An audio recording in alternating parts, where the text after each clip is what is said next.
کہ آپ کی یہ تنظیم قومی تنظیم وہ تنظیم ہے جس نے ہمیشہ نفرت کے خلاف جہاد کیا، ہمیشہ فرقہ پرستی کے خلاف جہاد کیا، اور آج جتنی ضرورت ہے فرقہ پرستی سے جنگ کرنے کی اتنی میں سمجھتا ہوں کبھی نہیں تھی اس ہندوستان کے اندر، کیونکہ اگر سیکولر ہندوستان نہیں بچے گا تو یہ ہندوستان بھی نہیں بچے گا۔ ہندوستان کو اگر بچانا ہے تو سیکولر کو بچانا ہے۔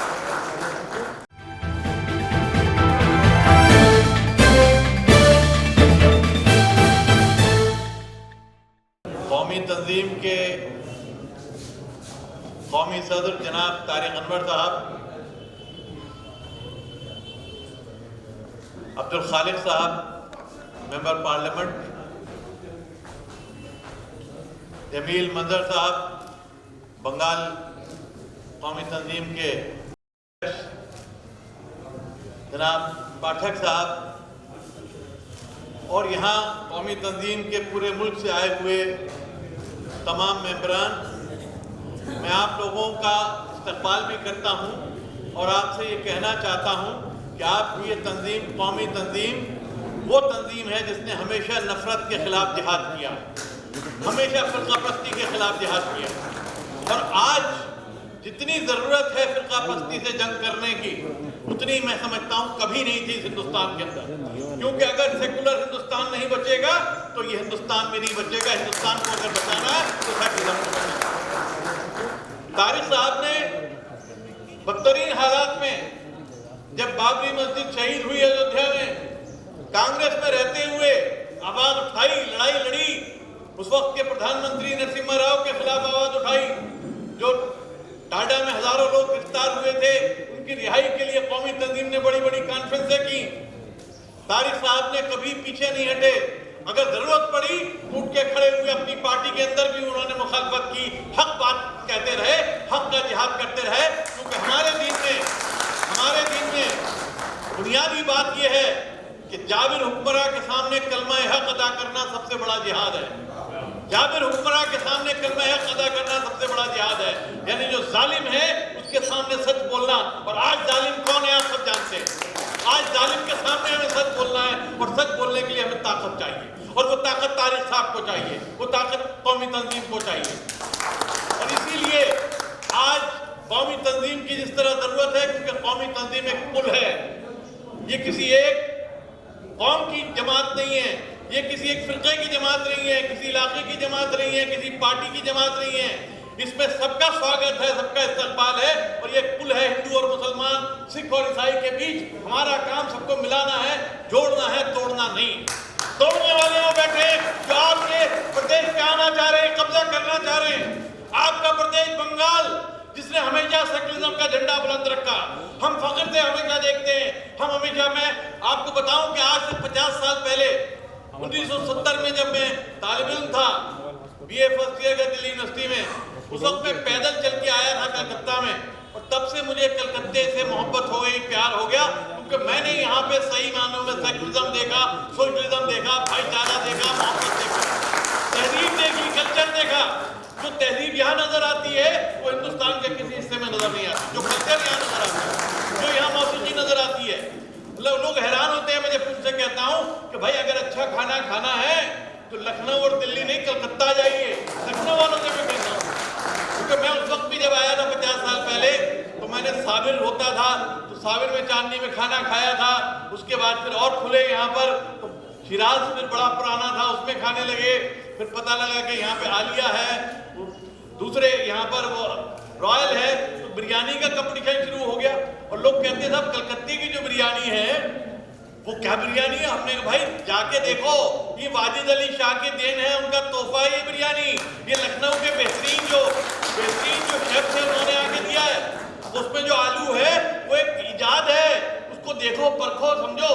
تو میں دلی والوں کو، بمبئی والوں کو کہتا ہوں کہ اگر صحیح بریانی کھانی ہے تو جائیے، آپ کلکتہ جائیے، تو کلکتے میں تہذیب ہے، یہاں موسیقی ہے، یہیں روی شنکر تھے، یہاں استاد علاء الدین خان تھے، یہیں سے ہم نے آج زندہ رکھا ہے۔ تو آپ کے اوپر ذمہ داری ہے بہت بڑی، اس تہذیب کو بچانے کی، سیکولرزم کو بچانے کی آج، اور آج اسی لیے ہم یہاں پر آئے ہیں کہ ہم آپ سے کہنا چاہتے ہیں کہ آپ سب متحد ہو کر سیکولرزم کو بچانے کے لیے اکٹھا ہو جائیے، ہندو، مسلمان، سکھ، عیسائی۔ لیکن لڑائی ہمیں خطرہ صرف ایک طرف سے نہیں ہے، خطرہ ہمارے اندر سے بھی ہے. ہمارے اندر کچھ لوگ آج اٹھے ہیں، نام نہیں لینا چاہتا ان کا، میں بہت بڑی بڑی باتیں کر رہے ہیں. میں کہہ دینا چاہتا ہوں آپ سے کہ وہ لوگ جو حیدرآباد سے کبھی باہر نہیں نکلے، 1 سیٹ سے 2 سیٹ نہیں کی 70 سال میں، وہ آج سارے ہندوستان میں گھومنے لگے. جب سے مودی آئے تو پتہ لگا کہ وہ بھی باہر آ گئے.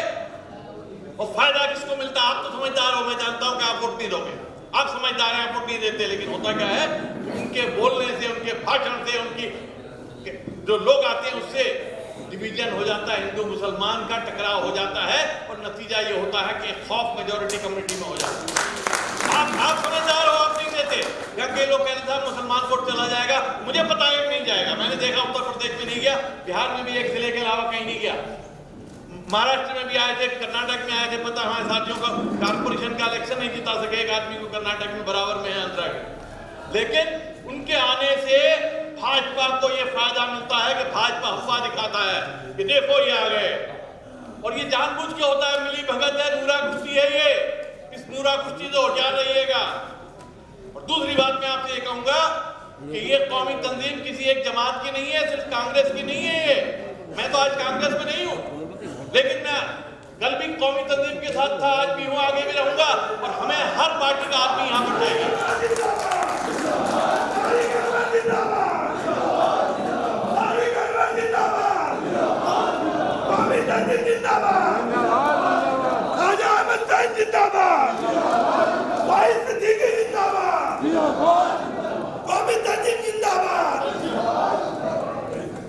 چلیے بیٹھیے، آپ لوگ تمام نئے آنے والوں کا استقبال ہے.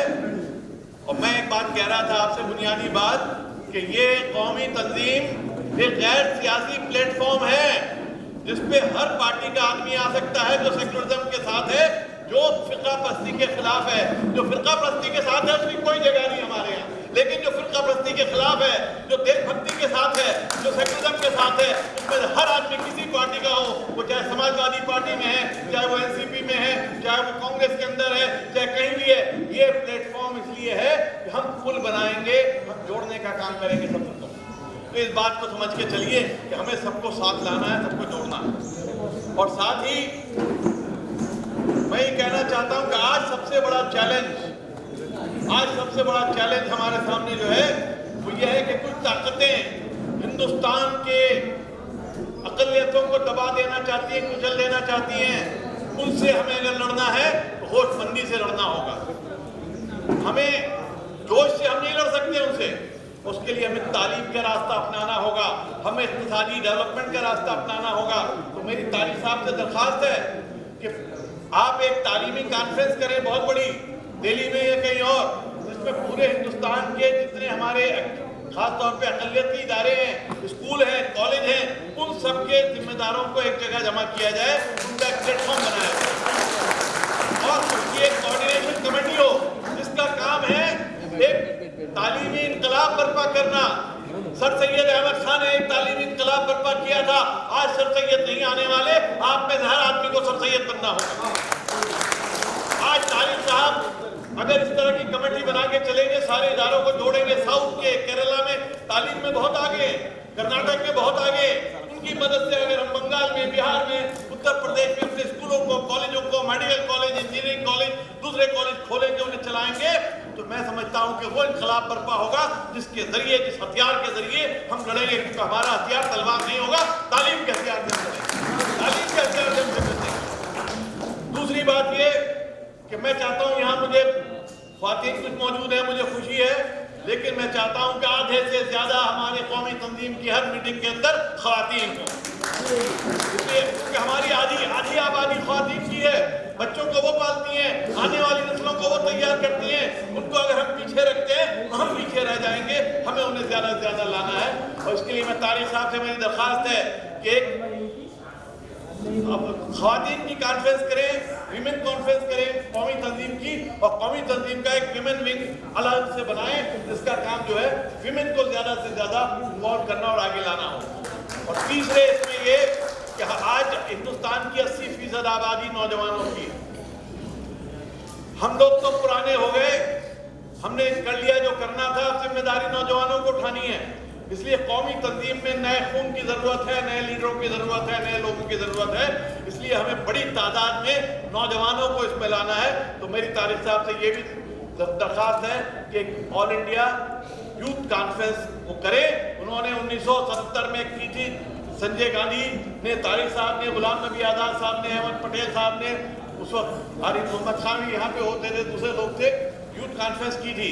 آج پھر یوتھ کانفرنس کی ضرورت ہے جس میں یوتھ کو پورے ملک کے، مہیلائیں ہوں، وہ مرد ہوں، جو بھی ہوں، لیکن یوتھ کو انوالو کیا جائے اور ایک یوتھ ونگ جو ہے وہ بھی پارٹی کی بنائی جائے قومی تنظیم۔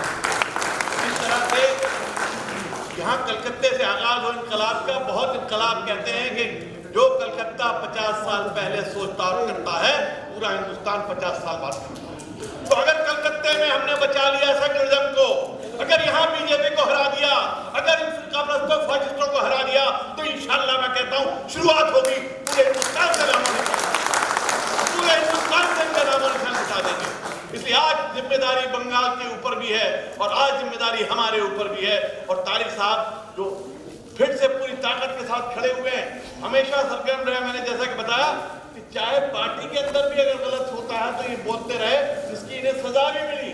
میرا بھی وہی رویہ رہا۔ ابھی انہوں نے بتایا تھا محمد احمد صاحب نے کہ میں ٹاٹا میں پہلا جیل میں گیا تھا۔ کیوں جیل گیا تھا؟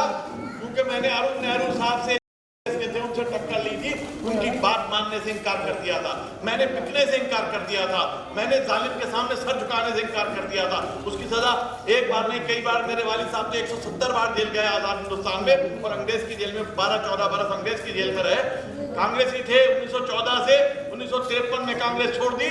جب پانڈے جو ہندو مہا سبھا کے بھی ادھیکش تھے اور کانگریس کے بھی ادھیکش بنے، تو میرے والد میں رفیع احمد قدوائی، جن کے جہاں پہ سڑک ہے، میرے والد بہت قریب تھے رفیع احمد قدوائی سے، بہت زیادہ۔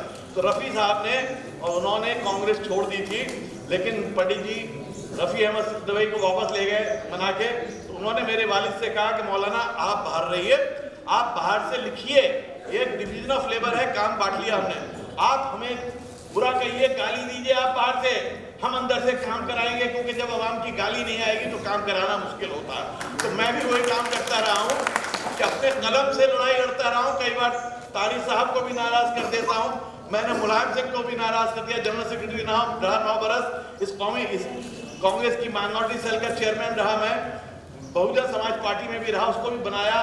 بہوجن سماج پارٹی ملائم سنگھ کا ایکا میرے گھر میں بیٹھ کے ہوا، وہ الائنس کانگریس کے ساتھ بھی الائنس میں نے کرایا بہوجن سماج پارٹی کا، لیکن خود میں ان سے بھی لڑتا رہا، کیونکہ میں جانتا ہوں کہ اقتدار سے باہر کچھ اور بولی بولی جاتی ہے، اقتدار کے اندر کچھ اور بولی بولی جاتی ہے، اور خاص طور پہ مسلمانوں کے تعلق سے باہر بڑی بڑی باتیں ہوتی ہیں، لیکن جب پاور میں آتے ہیں تو مسلمان کا نام لیتے ہوئے شرماتے ہیں کرتے ہیں۔ اور میرا ہمیشہ یہ رہا کہ آپ نے جو وعدے کیے تو انہیں پورا کیجیے، اور نہیں کریں گے تو میں اٹھ کے کھڑا ہو جاؤں گا، مجھے اس کی پرواہ نہیں ہے کہ آپ ناراض ہوتے ہیں کچھ ہوتے ہیں۔ اور یہی رویہ طارق صاحب کا رہا ہے کہ طارق صاحب نے تو سب کو ساتھ لے کر چلے۔